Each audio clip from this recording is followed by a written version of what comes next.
কি নিয়ে আসো, একটা স্ট্র এনেছো কেন?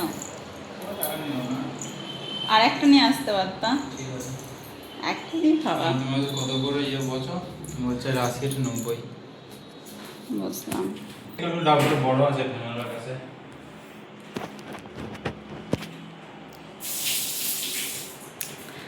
গাইস হাই, স্ট্র আনতে পাঠিয়েছি, ও ডাব এনেছে কিন্তু স্ট্র আনেনি, আর স্ট্র ছাড়া ডাব খেতে মজাই পাই না আমি। সো আমি মহিলা চায়ের দোকানে দাঁড়িয়ে আছে, বুঝলা? কোন মহিলা? চিনি না, বুঝছো? ওনার সামনে আমি ডাবওয়ালাকে ডাকছি, আছে আপনার? উনি বলছে, তবুও উনি ওখানে ঘুরেছে বলে, তুমি ডাব বেচছো ভাই? আচ্ছা আমি ডাকছি তো ওনাকে। ডাবওয়ালা যে কোথায় আমার সব কিছু বানিয়ে চলে যাচ্ছে। কি বলছে তোমাকে? বুঝছো? উনি চায়ের দোকানে চা খাচ্ছে লোকটা, আর উনি মহিলার চায়ের দোকানের সামনে দাঁড়িয়ে। হুম। আমি ওনাকে ডাকলাম, তোমার? উনি বলছে হ্যাঁ। আমি দাঁড়াও, আসছে, ঠিক আছে। তো উনি ঘুরে এসে বলছে, ভাই তুমি ডাব বেচো? আজ আমি তো ওনাকে ডাকছি এই কারণে। যে কেউ আমাকে কিছু কিছু বানিয়ে চলে গেলো, বাবু বুঝলি তো, ডাবালা নারকেলালা কোন সবজি ফললা সব বানিয়ে। এই হচ্ছে বর্তমানে গরমের পরিস্থিতি। হ্যাঁ, ভীষণ গরম পড়েছে গাইস, তাই আমি ওকে বললাম। আর তাছাড়া আমার না শরীরটা খারাপ যাচ্ছে, ভীষণ খারাপ যাচ্ছে। আমি কবে যে শরীরটা ঠিক হবে আমি বুঝতে পারছি না। তো এখনও পর্যন্ত স্নান হয়নি, বেলা 12টা বেজে গেছে, 12:30 বেজে গেছে। যাই স্নান দান করে আসি, স্নান দান করে এসে ডাব খাবো। Thank you. ডাবটা এটা একটা দুজনা মানুষ, দুটো মানুষ, জানি না জল আছে কিনা। কাটো একটা খাই, যা খাবা পুরো খাবা। আমি একটা খাবো, তুমি একটা খাবা। না না, আমি এখন খাবো না, আমি স্নান করে খাবো। আমি স্নান করে আমি আরামসে বসে তারপরে আমি ডাব খাবো। কি? আমি এখন খাবো না, আমি স্নান করে আসি। আমার স্নান করতে বেশিক্ষণ লাগবে না, আমার সব হয়ে গেছে। চলো। হুম, চলে এসে স্নানটা করে নিয়ে তারপরে খাও না। শুধু শুধু জলটা চলে যাবেন, তারপর ট্যাঙ্কির জল না, ওটা ওটা মানে হিটার লাগানো। শীতকালে জল থাকে গরম, মানে সরি, শীতকালে জল থাকে ঠান্ডা, আর গরমকালে থাকে অফুরন্ত গরম। পাশের বাড়ি ঝুঁকি মারছি, ভালো লাগে। কি রোদে কি গরম আসছে তাপ, চলো বন্ধ করে দাও, ভীষণ গরমের তাপ আসছে। তো এই হলো বর্তমানের পরিস্থিতি। তো চলো, এই হলো। আর আজকে আমি এখনও আমাদের কিছু রান্না হয়নি। আমার ফ্রিজের কি অবস্থা গাইস, কি পড়ে আছে, আমি সব ফ্রিজ থেকে ফেলে দিলাম জানো, কিছু নেই আপাতত। দেখো এক গাদা দুধ জমে গেছে, এটা তো সুইটস, এটা আমার একটা সুইটস পড়ে আছে, এটা আমার মিষ্টি খেয়ে নিয়েছে, ওরটাও। হ্যাঁ রাখো। এটা আমার স্টুডেন্টের মা আমও দিয়েছে, আমও তো প্রচুর খেয়েছি, আবার দিয়েছে কাকিমা, এখনও আম রয়েছে দেখেছো। দেখো পেঁয়াজটা এখানে কেটেছি, পেঁয়াজটা, ডিমের ঝুড়িটা ইধার রাখো। দেখো আম, ম্যাঙ্গো সিজনে আমাদের বাঙালিদের বাড়িতে এর থেকেও বেশি আম থাকে, আমার কাছেও ছিল। আর এর মধ্যে না লিচু আছে, লিচু কটা কেমন অবস্থায় আছে দেখতে হবে। লিচু কটা দেখি তো কেমন অবস্থায় আছে। স্নান করবো, সব কাজ হয়ে গেছে, স্নানটা সারবো তাহলে আমার কাজ হয়ে যাবে। আজকে আমার এদের এখানে অন্নপূর্ণা ভাণ্ডারের ফর্ম জমা দিলাম। লিচুটা আজ থেকে নেই করে প্রায় 14-15 দিন বয়স হয়ে গেছে, আছে ভালো। মাই গড, লিচু তো ভালোই আছে দেখো। এই বাবা, এটা খারাপ হয়ে গেছে গো, 14-15 দিনের লিচু আর কেমন থাকবে। এগুলো ভালো আছে, এগুলো বের করে রাখে, আজকে খেয়ে নেবো। আজকে আমি ফ্রুটস খাবো, আজকে আমি সারাদিনে ফ্রুটস খাবো। এই লিচু মিচু কবে থেকে এইসব পচে গেছে, এগুলো কবে থেকে লিচু খাওয়া হয় না। আমি যদি বের না করে দিই না, কিচ্ছু খায় না, আমার সব ফ্রিজ থেকে হাতিয়ে হাতিয়ে বের করতে হয়।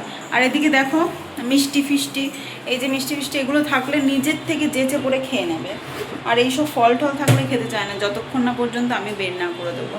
তো চলো, এখনো পর্যন্ত ভাতও বসায়নি, অবশ্য চালিচেরি খাবে না, ওদের তো সকালে খাওয়া হয়ে গেছে, আমরাও সকালে কিছুটা খেয়ে নিয়েছি। আমার আর আইব্রোটা করা হবে না গাইস, দেখো মেরা ব্রো কিতনা মোটা হো গয়া। তো চালিচেরি কিছু তো খাবে না। আর আমার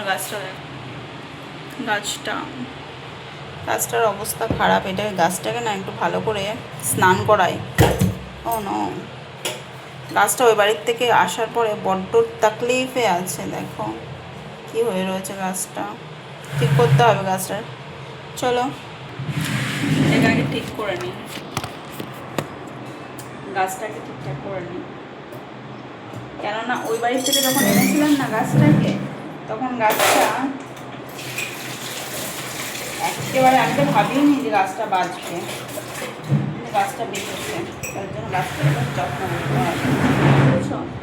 এই গাছটা আমি নিজের হাতে লাগিয়েছি, নিজের হাতে বলতে বড় গাছটা থেকে ছোট গাছ আমি পরিণত করেছি এটাকে।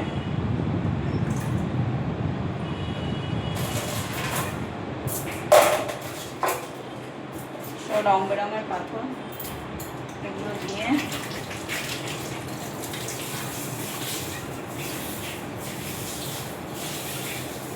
প্রাইস ছোট 1 টাকা, আমাদের এখানে চলে না, তাই আমি এটাকে নিয়েছি। ছোট 1 টাকা চলে না আমাদের এখানে।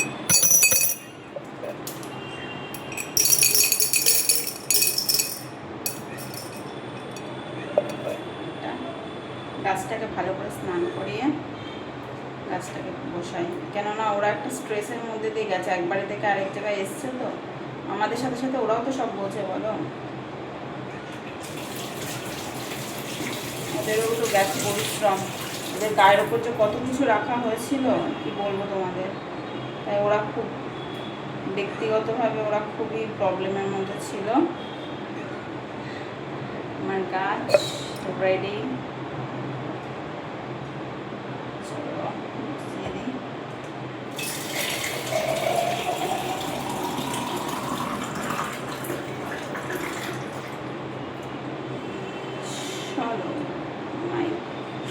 রেডি থাক এটা এবার এখানে। কি আর করবো গাইস, কাজ বাজ তো কিছুই তো করার টাইম পাই না। আজকে আমার সকাল থেকে মুখটা ভালো না, একটুও ভালো না, ঘেমে আমি স্নান হয়ে গেছে, সব কাজ হয়ে গেছে।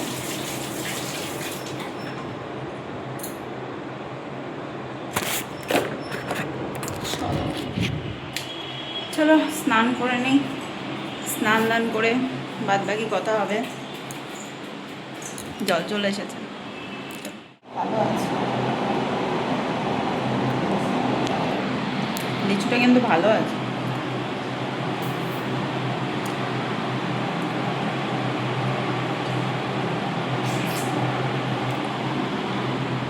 আজ সকালবেলা কেউ জানো, আজ সকালে আমি কি খেয়েছি?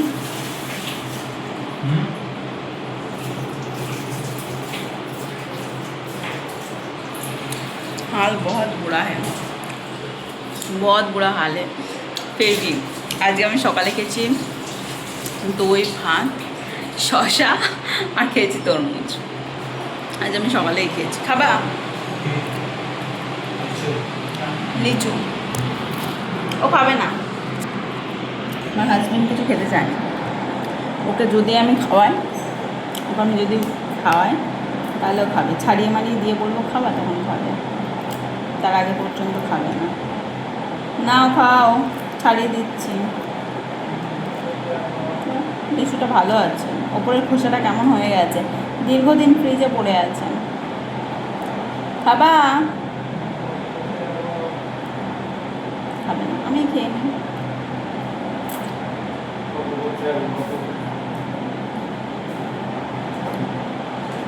আমার না গরমকালের ফলের থেকে, মানে শীতকালের ফলের থেকে গরমকালের ফল খেতে ভালো লাগে।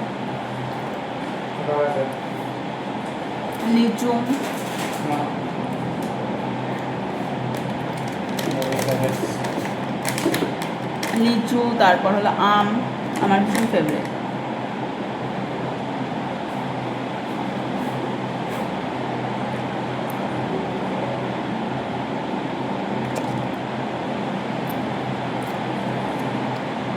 বড় লিচুর সাথে ছোট লিচু ফ্রি। মানে ছোট লিচুটা না বীজ নেই, ছোটা লিচু কি টক লিচুটা, ছোটাটা। আমার বড় মেয়ে এসছে দেখতে। ডাবের ঠেলা কি খাবা মা? কি খাবা? লিচু খাবা? খেয়ে নি। কে কে লিচু খেতে ভালোবাসে? আমি কিন্তু লিচু খেতে অত ভালোবাসি না, আমি আম খেতে ভালোবাসি। দেখো পুরো লিচু, ভালো লিচু, খোসাগুলো এরকম হয়ে গেছে ফ্রিজে দীর্ঘদিন থেকে থেকে। ইমিডিয়েটলি আমার পার্লারে যাওয়া লাগবে। ছিনছান ব্লু হয়ে গেছে।